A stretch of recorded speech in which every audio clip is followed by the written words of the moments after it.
So, ayun, nakita niyo sa last clip na, ayun, buntis po ako.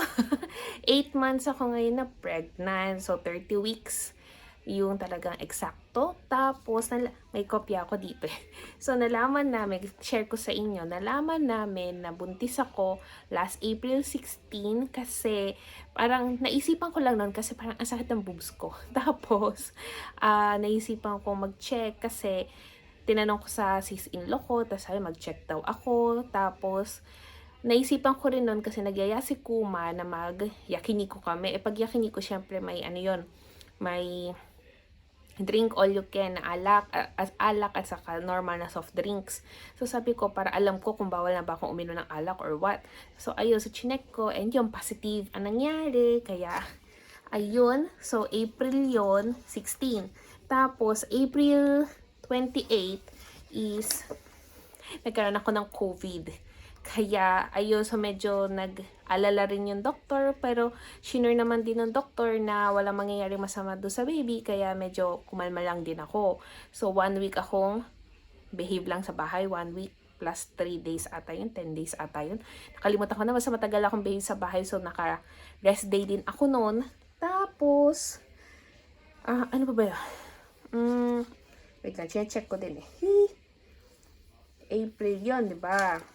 Tapos, nung May 9, nalaman na namin na kung kailan yung estimated na yung due date ko kumbaga. Kasi nung umpisa, syempre super liit pa daw ni baby, hindi pa malaman kung kailan yung talagang due date. And nung nalaman namin na December 11, yung due date niya. So, ayun. And then, so, di ba nagkaroon ako ng COVID? April 28 yon.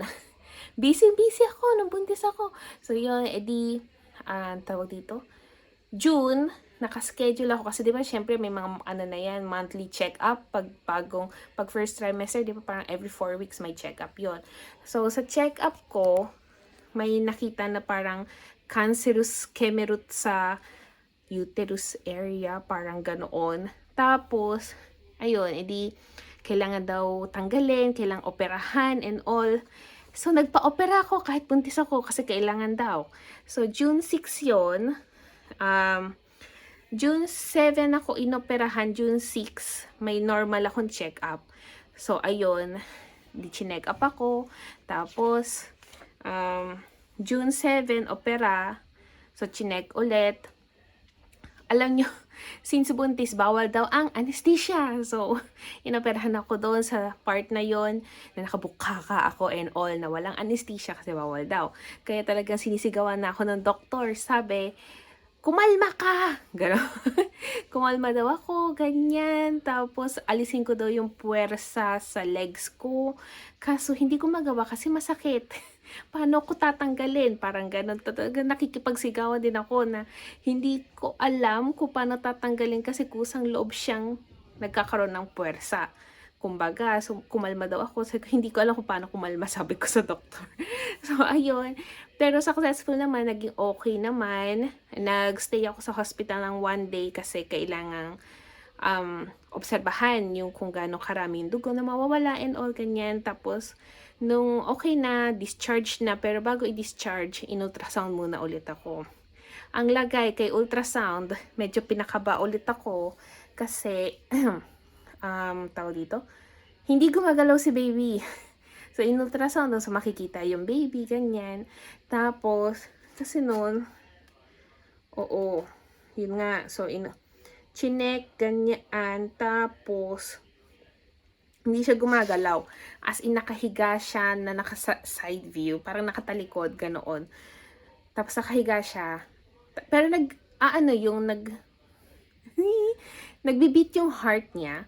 Pero hindi siya gumagalaw as in, di ba, normal yan. Parang nagalaw ng konti yung legs, yung paa, legs na nga, pa legs, sasaking kamay, ganoon. Kaso para lang siya nakalutang na isda. Ganoon. So, medyo yung doctor ko rin, gaganon siya. Tapos, hindi pa time noon na parang yung ultrasound is sa taas ng tiyan. Yung pinapasok talaga na stick. So, yung stick, medyo kinanon-ganon niya para gisingin daw yung baby. So, taga kinakalikot niya. Ganyan.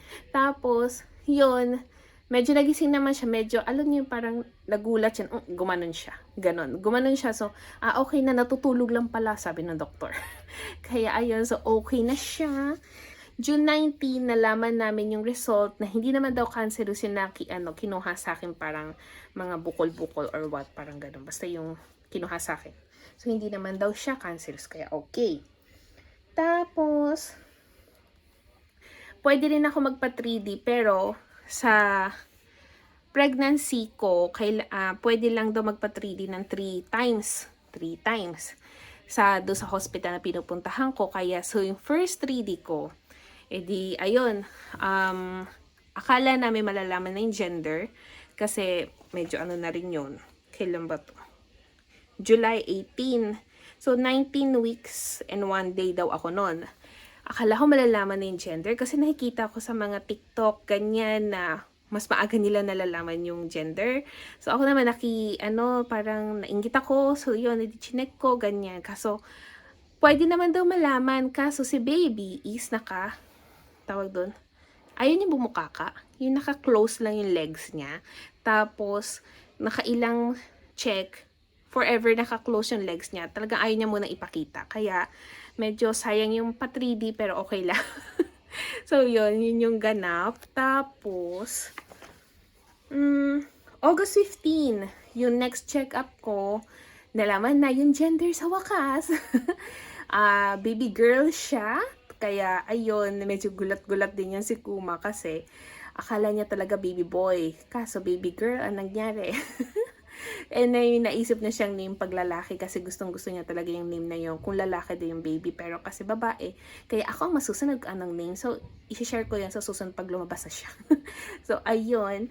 Tapos, pero sabi rin nung taga-ultrasound is, itanong ko daw ulit sa next check-up kung totoo bang babae kasi baka nagkamali lang sila ng tingin. So, nakatatlong sure na ako. Nakatatlong, ano ba yun? Parang double sure, triple sure, gano'n. Na ako sa nag-ultrasound. Totoo pong babae? Ano po? Ganyan. So, ayun, yun yung ganap. Kaya bago ako bumili ng mga gamit-gamit, talaga shinure ko. Tapos yung babae naman daw. Kaya ayun.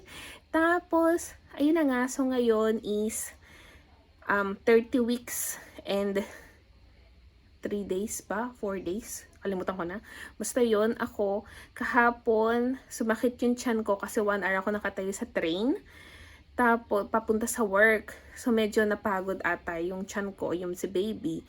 Kaya pagdating ko sa work, ang sakit ng tiyan ko as in, matigas siya. Tapos, sumasakit yung balakang ko din. Kaya, umuwi din agad ako, tapos dumiretso na akong hospital, tapos chinek ako.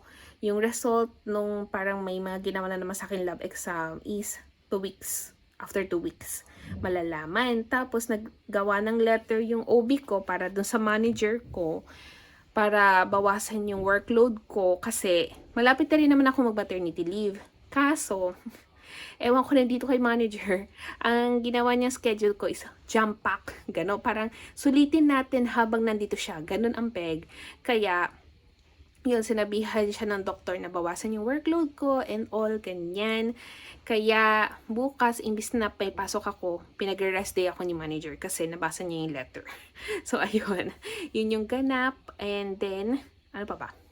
Yun lang. Yun lang yung aking update.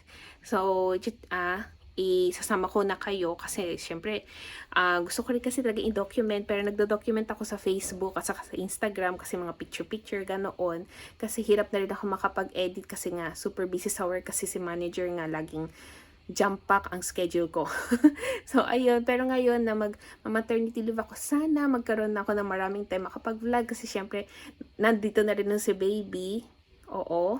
Kaya mas mas masayang mag-video ng mga ganap-ganap ni baby kasi syempre yung secho, yung development niya is makikita ganoon. So sana matupad yung pag-video ko sa kanya and all. Kaya ayun, so ngayon magre-ready na ako ng dinner kasi kakarating lang ni Kuma, maliligo siya tapos kakain ng dinner. So prepare muna akong dinner later ulit.